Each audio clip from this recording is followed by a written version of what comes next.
Assalamualaikum warahmatullahi wabarakatuh. Ustadz mau tanya, 2024 adalah tahun politik. Bagaimana menerima uang dari calon-calon DPR dan semacamnya? Mohon penjelasannya. Baik, bismillah walhamdulillah wassalatu wassalamu ala rasulillah wala hawla wala quwwata illa billah amma ba'du wallahu a'lam bishawab. Sebelum saya masuk pada pertanyaan, mungkin ada baiknya kalau saya memberikan sedikit penjelasan bahwa pemberian yang dilakukan oleh seseorang kepada orang lain itu bermacam-macam klasifikasinya. Ada pemberian yang dilakukan kepada orang lain sebagai bentuk penghargaan atau sebagai bentuk penghormatan. Misal atas sebuah prestasi, atas sebuah jasa dan semacamnya. Maka pemberian yang semacam ini disebut dengan hadiah. Hukumnya boleh. Kemudian ada pemberian yang dilakukan secara cuma-cuma, tanpa mengharapkan imbalan, tanpa mengharapkan balasan, atau bahkan mungkin tanpa sebab, hanya untuk menambah kerukunan, kebersamaan, dan semacamnya. Pemberian ini disebut dengan nama hibah. Hukumnya juga boleh. Ada juga pemberian yang dilakukan memang karena kewajiban untuk berbagi dan yang diberikan orangnya tertentu, itu namanya zakat. Kemudian ada pemberian yang dilakukan sebagai bentuk kewajiban bagi kita untuk berbagi terlebih kepada mereka yang sedang membutuhkan, itu namanya sedekah. Hukumnya juga boleh. Kemudian yang kelima, ada namanya pemberian yang dilakukan kepada orang lain untuk mempengaruhi agar seseorang yang diberi tersebut dapat merubah dari suatu hal kepada hal yang lain atau merubah dari satu keputusan pada keputusan yang lain. Pemberian semacam ini namanya rishwah atau sogo.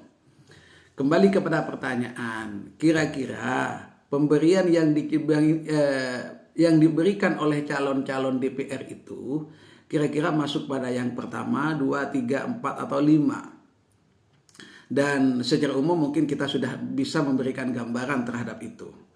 Selanjutnya, bagaimana kita hukum menerimanya?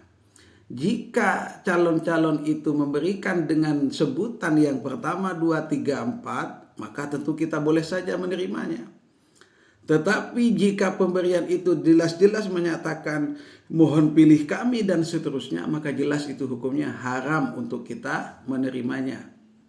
Sehingga dalam hal ini kita harus bisa menghindari dan sebisa mungkin untuk tidak menerimanya. Karena itu jelas-jelas sogo.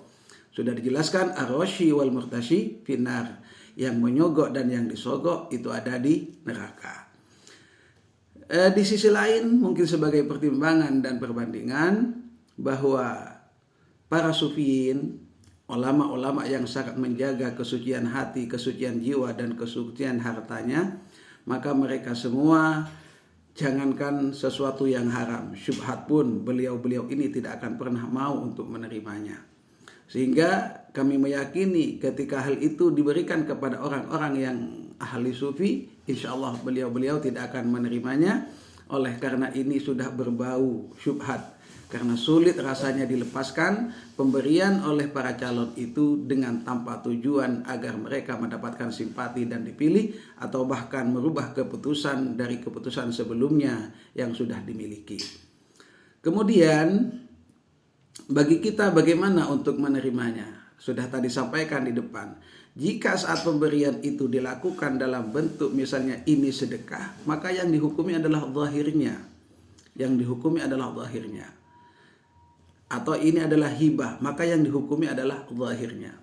Terus bagaimana kemudian ketika kita menerima pemberian dan kita tidak memilihnya? Jika memang itu adalah ada arahan untuk ke sana, justru menurut kami lebih baik. Walaupun di situ ada semacam pengkhianatan kepada orang-orang yang berbuat dosa. Dan itu tidak ada masalah secara hukum fikih. Namun demikian mungkin saya sedikit menjitir saja.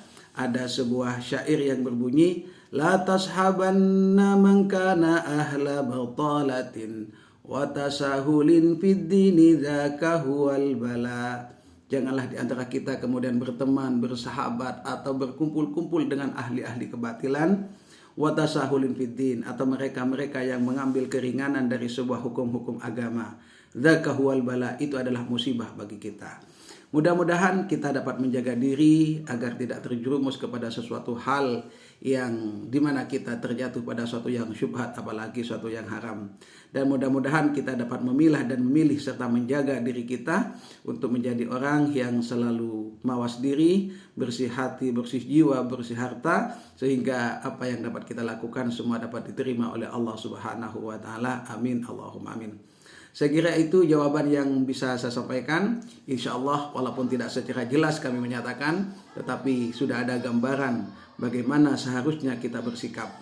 Karena untuk menyatakan A, B, atau C jawabannya, ini sangat ditentukan oleh kondisi dan situasi, begitupun kemampuan orang yang menerima serta situasinya. Jadi contoh kecil misalnya ketika ada para calon kemudian sowan pada ulama, pada kiai, dan biasanya mereka setelah pulang salim dan seterusnya. Tentu para ulama, para kiai sudah punya cara dan punya filter untuk mengatasi itu semua.